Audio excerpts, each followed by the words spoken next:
What's up, everybody? It's your boy Adam back at it again. Hashtag homeless, day 67. And I can't wait until the title of these videos loses the hashtag homeless part. I had to pick a different bench to talk to you guys this morning because there's a homeless guy sleeping on the bench that I normally use, but the park is pretty quiet today. It's still fairly early in the morning, and so I'm just going to talk to you guys from here, and hopefully it stays that way, and I think it will. I do have some time to kill before the library opens today. I have a bunch of busy work for social services to do. And I'll talk about it, I'll touch on it, because this is about, this channel is about the things that you go through when you become homeless and you start dealing with these things. So I don't have a job yet. I talk about that every day. And I don't have money, resources, anything else, but in order to keep the measly benefits that I get from the state, I'm required to actively search for an apartment. So here's what happens, and I'm doing the absolute bare minimum that's required of me to look for an apartment. I'm doing way above and beyond what I'm supposed to do to look for a job. When I find a job, it'll be easy to find, it may not be easy to find an apartment here in Jamestown, but it'll be possible. So here's the problem with Jamestown. As you walk around the city, there are so many condemned buildings that are, with orange signs on the front, houses, buildings, apartment buildings, etc. I swear it's like 15-20% of the buildings in this city are condemned. So that's number one. Number two, when you look for an apartment, when you fill out these things, or when you start looking for an apartment, hold on, I gotta go somewhere else. All right, this should be better. So what happened there just a minute ago? Some random dude just shows up and he decides to take the bench that's right next to me, like less than 10 feet away. Just plops himself down, pulls out his phone, starts flipping through it. And, granted, he's not bothering me. And this is a public park. People have the right to sit wherever they want. No big deal. I just don't want people around me when I'm talking to you guys. This is my quiet, private time in the morning to share whatever's going on with you guys. I don't want to be having to look over to the side and wonder what this guy sitting right next to me is doing. And for me, what it feels like, I don't care about people listening to this conversation or whatever. It does have an effect on me to, it interrupts my thought process when somebody's just plops themselves down right next to me. Because here's what it feels like. Imagine you go into the men's room, the bathroom, and there's 20 urinals along the wall, right? And so I'm in the bathroom by myself. I take the urinal all the way to the right. Now another dude walks into the bathroom and he comes right up to the urinal right next to me, even though there's 19 to pick from. He picks the one right next to me, and then he looks over and says, "Hey, how's it going, man? Hey, nice weather we're having," and just wants to start a conversation while I'm trying to take a piss. That's what it felt like when this guy came over, because there's 10 other benches and 3 other tables to pick from that are far removed from where I was sitting and far removed from where the homeless guy was sleeping on the other side of the area of the park. And he could have had a lot of privacy and quiet space for himself, but instead he had to pick the seat closest to me out of everywhere else that he could sit in the park. And so I came over to this tree where I just sit on the ground, and it's a fairly comfortable spot, and there's nowhere else for people to sit other than these giant boulders that are behind the phone here. And I've never seen anybody sitting on them, so this is a good place to sit and talk to you guys. So what I was talking about, the apartment search, they're making me search for an apartment. And so the problem with Jamestown is that every time you go to look for apartments, it doesn't matter what source you look at, there are no more than maybe 10 apartments available in the entire city of Jamestown right now. 10. And So they want me to look at 5 a week. They want me to contact these landlords, etc., etc. And I did 5 last week and the five the week before, I think. And I've already run out. Like, I can't find apartments now that I haven't already contacted the landlord for. And on top of that, what I discovered is I reached out to 5 or 6 of the apartments that I reached out to. I got a message back. The same landlord owns all 6 of them. So so basically so now what happens is I reach out to the landlord. The landlord most of them will just come back and say, pay me $30 to fill out an application. And if I approve your application, you can come look in an apartment. I'm not paying somebody $30 just to go look at an apartment if I'm approved. And I highly, highly doubt that I'm going to get approved on any of these $30 applications because of 10 different reasons. Number one, I don't have a job. I have no income. If he calls my last landlord as a reference, she's going to tell him that the FBI came and caused $12,000 of damage to the house that I was living in. Granted, I paid it back. I paid it back by signing over the title to a Jeep Wrangler to her and gave her a $2,000 coffee table to pay for it. But aside from that, she's not going to have anything good to say about me. Plus, I have a criminal record now. And so I have to find a landlord. And here's the thing. When I was in Pittsburgh, I have never filled out a background check. I have never done a rental application to rent a property in my entire life. And I've lived in lots of cool places. But when you're in a city like that, there's a plethora. There are hundreds and hundreds of places available for rent. And these landlords are desperate to find tenants to fill them. So when I walk in, I'm clean cut. I talk well. I speak well. Normally I have a job and I have things going for me, and I can write a check right then and there to pay for if I like the place, I can do it right on the spot. And so that's always worked in my favor. And I've always found better places to live than the places where you would have to fill out an application and pay a fee and all that kind of stuff. Way better places to live than the places where you would actually go through that process. But here in Jamestown, I guarantee you I have to look today and fill out this form to prove that I searched for 5 apartments. I highly doubt I'm even going to find 5 apartments that I haven't already contacted the landlord for. And then what happens? I contact these landlords. They come back to me. Do you have a job? No.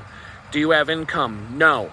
Do you have a criminal record? Yes. Will your last landlord give you a good reference? No. So I'm burning there's maybe 5 landlords in the whole city of Jamestown that own all of these slum properties. And my reputation's going to be completely burned with all of them before I even get a job. Because social services is forcing me to deal with these landlords, even though I don't even have a way to pay for or move into these apartments. And so that is why I'm a little irritated about that. If this was a city like Pittsburgh, right now, I guarantee you there's 400 places to rent in the city of Pittsburgh. Easily. 400 to 500 apartments and houses to rent in the city of Pittsburgh. I guarantee there's a never-ending supply. So I would not care. I would do my 5 reach outs. Boom, boom, boom, boom, boom, done. But here in Jamestown, I've already found 15 places to rent and had communication with the landlords of these places, of which out of the 15 places, there's probably 3 or 4 landlords that own all 15 of these. And so my reputation's pretty much burned with all of these landlords now because none of them want to talk to me or give me the time of day. If I had approached these landlords with a job, with income, with money in my pocket to put down on a place, maybe I could have got one of the places. So this is what they're doing. And basically social services, it's just another example of this system. They suck you down into the system and then they want to keep you there. They want to keep you from being able to get yourself out of it. You got to really fight. You have to really fight against these people are getting in your way more than they're helping you. And I'm just going to leave it at that because it's not worth talking about anymore.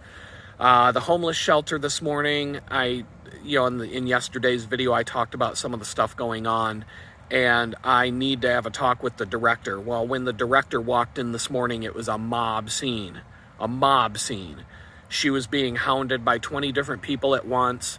I waited around for an hour, hoping that she would go into her office and have some quiet time, because the last thing I want to do to this woman is see her go sit down in her office, and then as soon as her butt hits the chair, walk into the office and say, hey, can we have a talk? Like, you got to be tactful about these kind of things. And it's Monday morning. It's her first foray into the office after a weekend, and she's already being bombarded by 20 different things at once, and she still hasn't even set foot in her office, and it's chaos. And this is why I try to get out of the place early in the morning before all these people start showing up, because it just descends into complete and total chaos, and I don't want to be around it. And so I started getting real agitated because of the chaos, and these people, they start coming up to me one by one, hounding me about my job search and everything. I'm just like, get me out of here. I went upstairs, I grabbed my bag, I left, I came to the park, decided I'll spend some time with you guys this morning. So hopefully tomorrow, the way I see it, she's coming back on Monday morning after being gone all weekend, so now she's got to catch up and get the lowdown about everything that happened from Friday afternoon to Monday morning, and dealing with one thing after the next. So tomorrow morning it might be a little more peaceful. It might be a little more tranquil. I might be able to walk in there and say, hey, can we have a talk for a minute? Because I've got 3 things I need to talk to her about, not just the getting yelled at about Betty Bye time, but I also need to ask her if it's okay to do a Zoom interview from the shelter on Wednesday, and which she'll say yes, she always does. And also want to find out, supposedly the shelter has a list of landlords that are friendly towards people in my situation, and the paper copies are missing, they're gone. So I have to find out how to get a copy of this thing in my hands, and maybe that could unlock something. Maybe one of these landlords would be willing to work with me, but I'm also trying to stall on this apartment search because I don't even know where I'm going to live.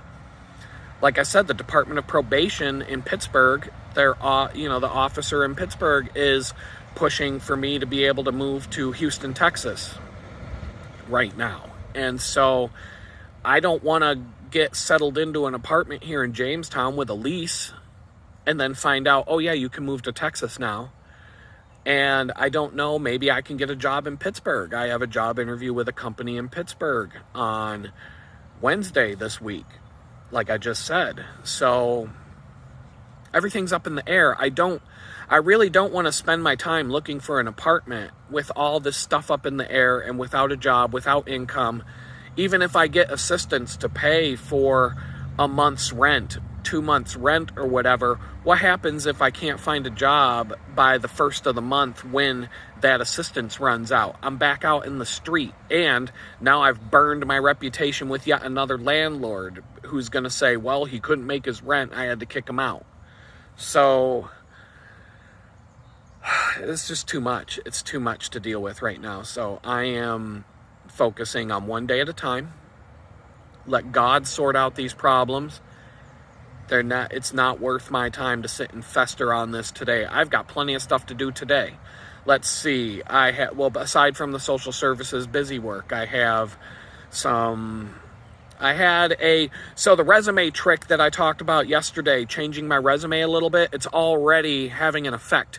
I'm getting more of these. Number one, I'm getting more of the automated, you might be a good match for this job, AI generated BS from Indeed.com, where they try to entice me to come apply for certain jobs by pretending that the employer reached out to me, even though it's just an AI bot. I'm getting more of those than I was getting before, just because of the switch on my resume.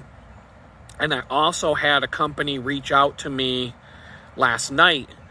I sent out a blast of resumes on LinkedIn.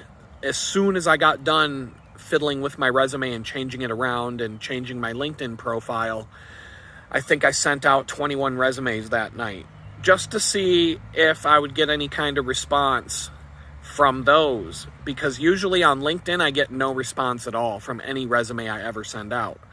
And so I did get a response from one of those. So but it was kind of a weird company that I'll just talk about it. They either want to pay me with equity, and that's kind of a bad sign, or they want to pay me to just kind of help them out part-time. If that is the situation, if I can work out a situation where I just get paid an hourly rate to help them part-time, then it becomes a freelance client. And like I was saying yesterday, the user experience design company that I started and founded the day I came out of prison, that I have a name for and everything, that I'm using to fill in the gaps on my resume, now I would have 3 clients for that company. And that would make me sound more legitimate when I'm talking to prospective employers. So I am going to reach back out to this person this morning who reached out to me last night. I had to think about it for a minute on how I'm going to approach this. I did as much research as I could about this person that reached out to me to see if I could help get my thoughts together before I talk to them. But if I can work out a situation where I'm getting paid, even if it's a low ball amount of money, if it's enough to help put food on if it's enough to help put money in the bank and just even if it's enough to help pay for the basic, a new pair of boots. If I could get a new pair of boots by helping these people out for a few hours a week, it would be worth my time. But if they expect me to basically work for free in exchange for equity in a company that may be just a floundering shit show of a company that isn't going anywhere, then no, that's not worth my time. But I'll find out later on today when I talk to them. Having equity in a company is not a bad thing if the company is going to go somewhere. But even so, when you're talking about that, when you sign up to work for a company and they're offering you equity, they're offering you shares in the company. That happened to me a few years ago. I worked for a startup. I was able to negotiate the salary I wanted, the benefits that I wanted. So this whole equity thing, I didn't even think about it. It had absolutely nothing to do with my decision to take the job. It was just kind of an added bonus, and I really never thought it would amount to anything. All I knew is that I had 10,000 shares in the company, and, well, what does that mean? You have absolutely no idea if somebody says, here's 10,000 shares in my company, it doesn't tell you anything. It tells you have 10,000 shares. 10,000 shares of what? You don't know what the value of that is unless you know, first of all, how many shares total are in the company, in the dilution, how diluted are the shares in this company, how many shares does the owner of the company hold, do all the employees get 10,000 shares when they sign up? Is that 10,000 out of a million shares? Is that 10,000 shares out of a billion? How many total shares are there in the company? I could never really get a straight answer on that. So I never really knew what my equity in this company was worth. But ironically, they sold the company while I was working there, and turns out the shares that I had were worth about $11,000. So I got a check in the mail for $11,000 when they sold the company. And it was a nice bonus. It was a very nice bonus. It came at a good time. And I was able to do some things that, I was able to pay off some debts, and I was able to get myself a brand new Mac because I had a 2012 MacBook Pro that was starting to get old. Granted, Macintosh MacBooks, you can get 10 years out of a MacBook Pro easily. Those computers are useful. The 2012 MacBook Pro that I was just talking about, I still use it. It's still a useful computer. It's still fast. It's still they're made with quality. It has longevity. When you pay for a MacBook, you're paying more money than a Windows computer, but a Windows computer typically falls apart within 3-4 years. It becomes pretty much useless. A MacBook Pro, 10 years. 10 years. You're going to get 10 years out of that computer, even if it's not as fast as the newest stuff that comes out 10 years after you bought it. It's still useful. I was still using the 2012 MacBook Pro to do my daily work. The day I got arrested, the 2012 MacBook Pro was sitting in my dining room on the dining room table, and I had little workstations set up throughout the house. I had an office workstation, I had a workstation in the sunroom, and I had a little computer. I had this 2012 MacBook Pro set up on the dining room table. And so I worked from home. So throughout the day, I would migrate from one spot to another. And the way everything works now, when you're working remotely, I can access anything I need to do my job with. It's all based in the cloud. So these are just terminals now. These are just workstations that I can connect to everything with. And so I would just migrate from, I'm going to go sit in the sunroom for a few hours. I'm going to go eat something at the dining room table. I'll pop open the MacBook and on the, catch up on emails or whatever. And so that computer was still useful. I was using it just as often as the other MacBooks. Right now it's down in storage in Pittsburgh. But so, that's basically the general gist of what's going on. Maybe some other useful info. Also, the IT blackout yesterday. I use a MacBook. It didn't affect me at all. The only effect that it had on me, if it had any effect on YouTube, giving me, I don't even think the glitches I had with YouTube had anything to do with that blackout, because I've had the same issue with YouTube more than once over the last few months. It's just a random bug that shows up sometimes. Social services on Friday, when that blackout was going on, said all of their computers were down. So there could be delays in payments and delays for people who get food stamps and that kind of stuff. And I did hear that certain stores were cash only on Friday because their systems were down and they couldn't take credit card payments. So, but that didn't have any effect on me, but it could have. But on a MacBook, those kind of things really don't happen. And that's always been the case with Macintosh computers. You don't really worry about viruses and that kind of stuff. It doesn't happen. It doesn't happen. There's a number of reasons for that. I don't think it's worth getting into on this video. I'm already about 20 to 25 minutes in. And so I'm just going to talk about a couple other things. In the news yesterday, I think we all heard that Joe Biden dropped out of the presidential race yesterday. And I really only have one question about it so far. And that question is, does Joe Biden know that he dropped out of the race yet? Did somebody wake him up this morning to tell him what happened yesterday? Because I don't think anybody's seen him since he made this announcement to the world via a Twitter post. I mean, you're the president of the United States and you're dropping out of your presidential race, and you're just going to do it with a half-baked Twitter post while you're hiding in your basement for the weekend? Like, does he really even know that he dropped out? Did he wake up this morning talking about his next campaign stop and his aides had to say, "Hey, Joe, no, you dropped out. You're not in it anymore." Like, what is going on? What is going on with this shit show of a Democrat Party?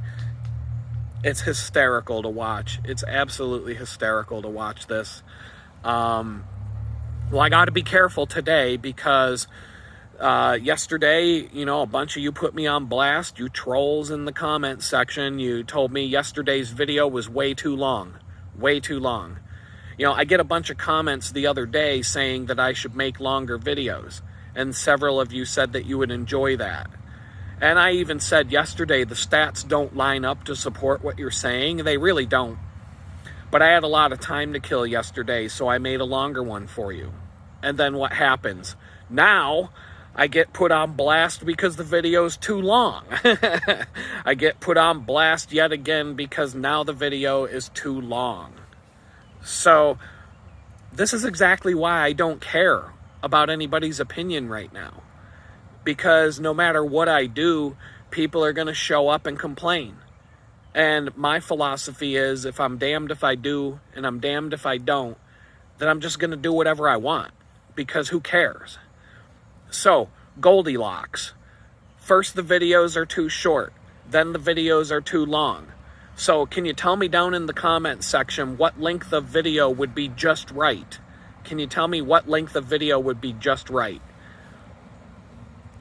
I'm curious to find out what you, the audience, thinks of the right length of a video. I know that you're all busy people with jobs and things like that. And I'm just a lazy, homeless idiot with nothing better to do than waste my time building a YouTube channel. So maybe I'm out of touch with reality here. So once again, just feel free to let me know what you think in the comments below. Video yesterday, turns out the longest video you can upload to TikTok is 1 hour. Yesterday, you may have noticed a small glitch at the 1 hour mark of the video. It skipped for a half second. You may not have even noticed it. That's because this app that I'm using, it has a maximum of 1 hour to record a video. But it will automatically continue creating a new video when you reach that 1 hour mark, but it starts a new video file. And so there was a slight skip when the app made that swap. And none of the content got lost, but there was about a 1 second gap where the audio stopped recording as the app was closing one file and starting a brand new file for a brand new video file. Nothing got lost. And that's cool because the app kept recording. I didn't even know that this was happening. So imagine after speaking for almost an hour and a half, and then you go back to your video album and you see a video file sitting there that's only 20 minutes long. And you're thinking to yourself, what the hell just happened here? But it turned out that there were 2 video files sitting there. One of them was exactly an hour long. The second one was a 20-minute video, which was the second part.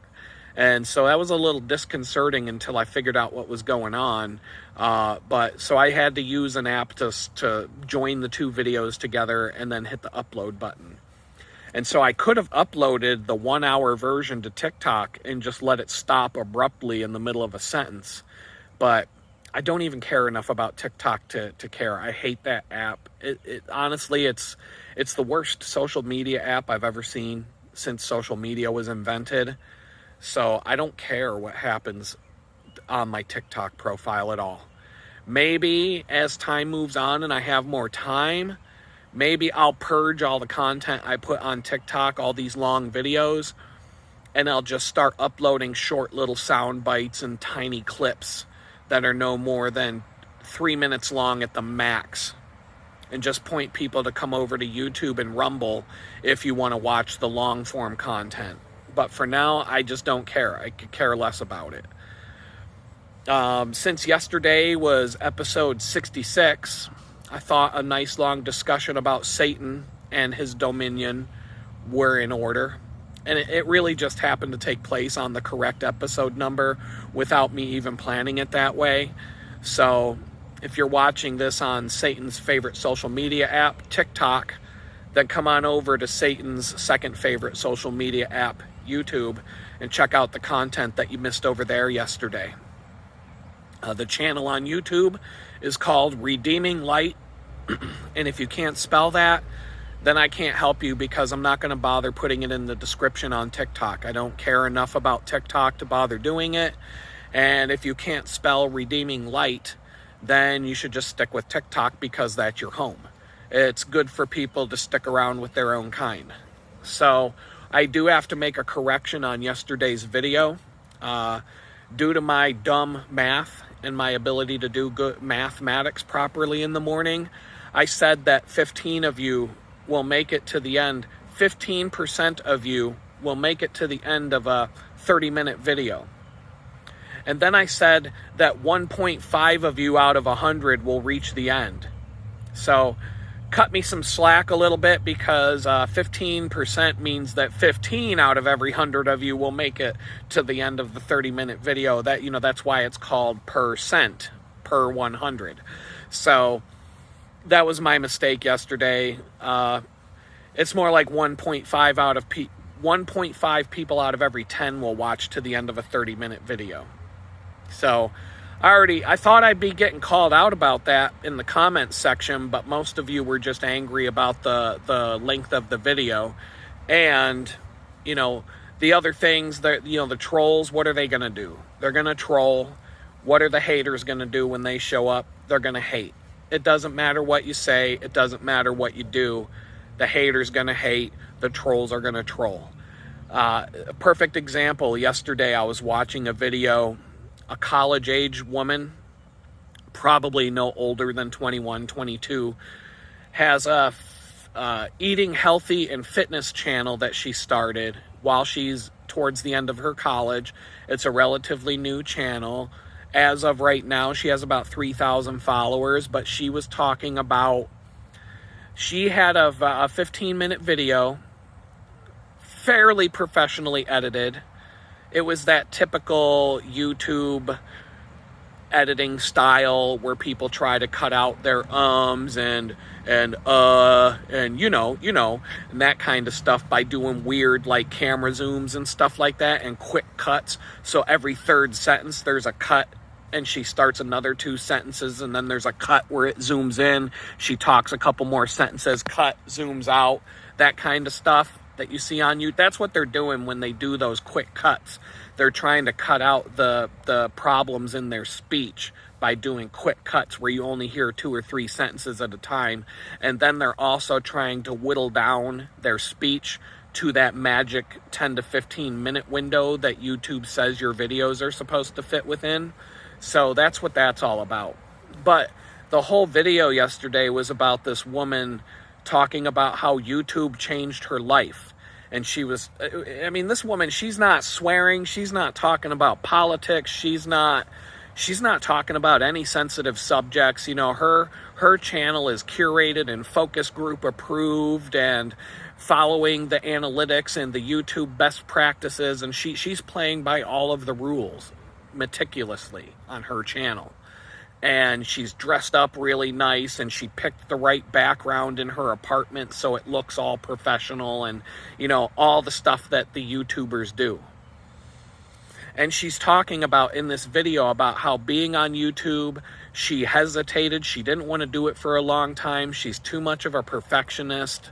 She was just afraid, and she would start and then she would stop because she didn't think it was good enough, etc., etc. And then she finally just said, to hell with it, I'm going to do it. And so she did it. She put out like 50, 60 videos or something like that. Her channel started to grow.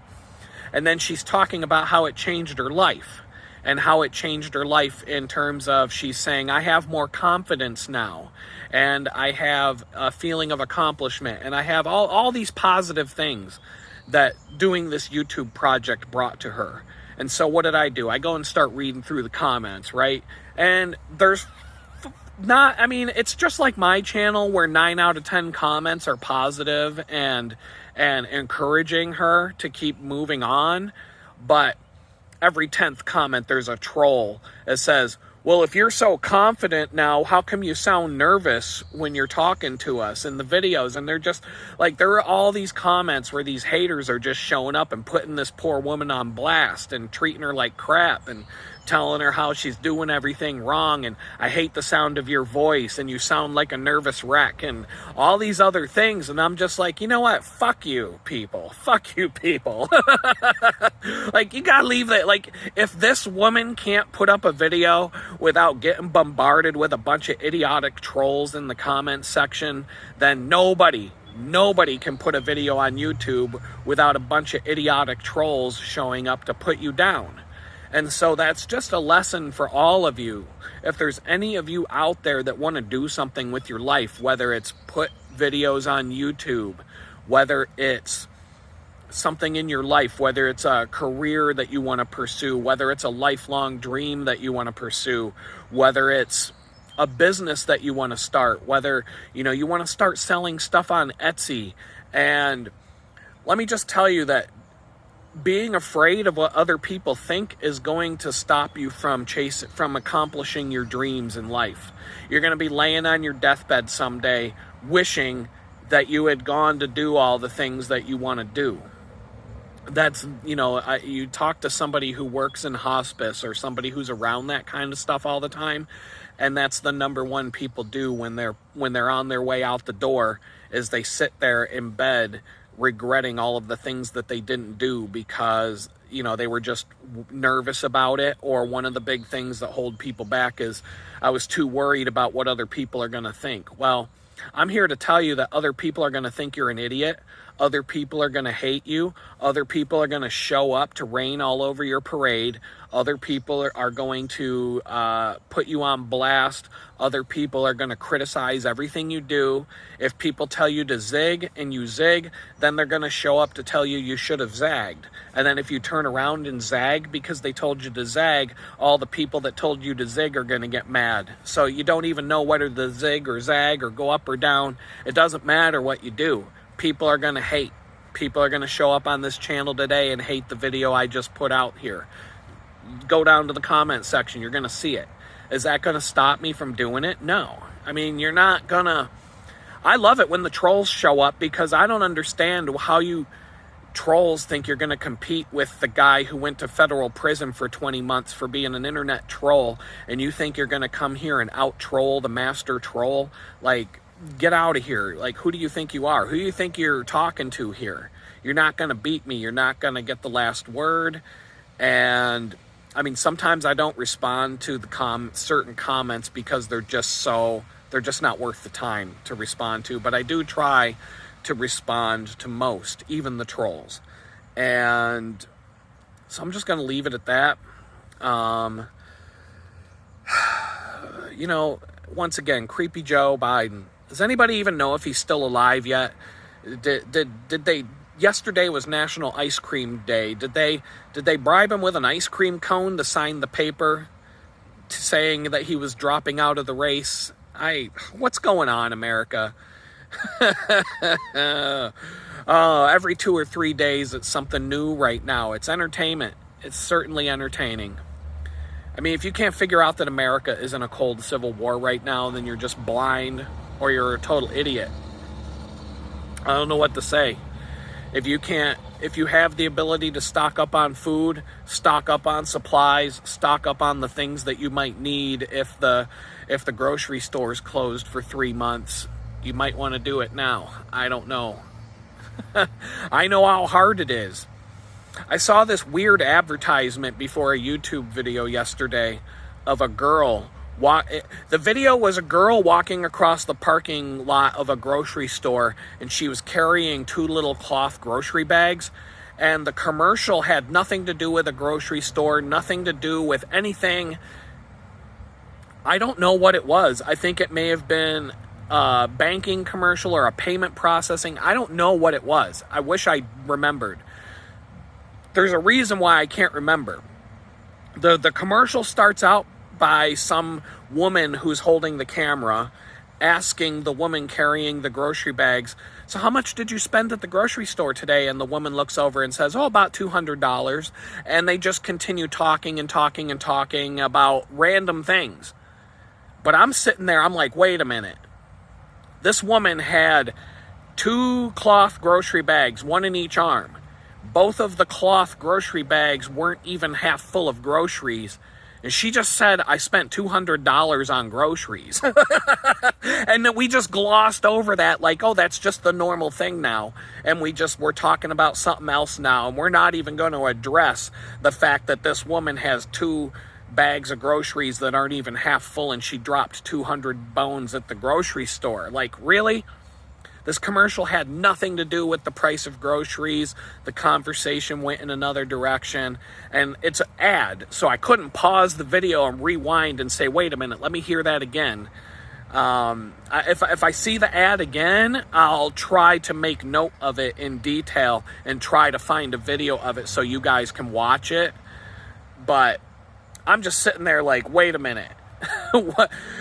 I couldn't even pay attention to the commercial because I was stuck on this. This bitch just paid $200 for 2 half-filled bags of groceries and acted like it was no big deal. Like it was just like that's what groceries cost and it's a normal thing. Oh man, it was crazy. And she was just some stuck-up rich girl who, like, it was like a Kardashian walking across the parking lot with these grocery bags. Like it was no big deal. So I don't even know. What did she buy? What did she buy at the grocery store that took up so little space and cost $200? What did she get? 2 steaks and a dozen eggs and maybe throw a gallon of milk in there, and I guess that's all she could afford for a $200 budget. So won't it be nice when these Democrats are gone and we can afford to buy groceries again? Wouldn't that be a nice thing? So I'm done with the video today. I don't know how long it's going to be. It's long enough, or it's not long enough. Or maybe it's just right. I don't know. Goldilocks, let me know down in the comments because I don't know how long to make them anymore. Sign up for the mailing list. If you go to free.litgood.com, you can get free wallpaper photographs sized for just about any device imaginable. If you go to shop.litgood.com, you can buy my photography to hang on your wall. Here in the YouTube channel, if you click on any of the photos shown below, they'll take you to another store. Right now, that store is a little bit behind what's on Etsy in terms of the number of products to buy. So if you want to see all the photos that are available for sale, that's, once again, it's shop.litgood.com. Or if you just want to browse the photography, check out litgood.com. One of the things I have to do on the Litgood site is I have to optimize the images. The platform that I'm using to host those images and to host that website, they don't create optimized thumbnails. The small thumbnails that you see on the homepage are the full-size image. And so there's a ton of data being downloaded at once when you go to that homepage. And I've noticed on slower connections, that page takes forever to load. So that's about a 4-hour project for me to go and fix that. So I'll add that to my list of things to do. I know you're all broke these days because of this senile old dickhead who completely fucked our economy, and we are experiencing the FJB economy right now. I know times is tough, but down the road, if we ever get some people who have their shit together to pick up the pieces of this disaster and we can afford groceries again, then come visit the website and see if you can find something that makes you happy to hang on your wall. You can go to my digital chicken bucket, which is at donate.litgood.com, and that is fully functional right now. Shout out to the homie that dropped a couple bones in the bucket yesterday. I'm not going to name people's names unless you tell me you want me to. If you want me to promote something for you or just give you a shout, I will. But I like to, people like their anonymous nature. They like their anonymity. So I'm not going to put people out there who do that kind of stuff. I'm also on Rumble, TikTok, Instagram, Twitter. If you want the choicest memes right now, there's so much going on. My Twitter profile right now is an all-you-can-eat meme buffet right now. Down in the comments below, that'll take you to my Twitter account. All-you-can-eat meme buffet going on right now. I want to say for a limited time only, but the way things are looking right now, it's going to be a never-ending smorgasbord. It's going to make a buffet at Las Vegas look pale in comparison. So I'm also on LinkedIn, very easy to find. If any of you professionals want to connect, I'm real easy to find on there. And I'm just going to leave it at that for today. I'm going to check in on the time. We're probably, we're shorter than the last 2 days, but maybe too long for some of you. And I'm just going to leave it there. Hopefully tomorrow is a better day. Hopefully you all have a good day today. I enjoy reading the comments. I enjoy reading the comments from the trolls and the haters. So Come on in and hate all you want. You're not going to make me lose any sleep tonight. Once again, hope y'all have a good day. Talk to you tomorrow, and peace out.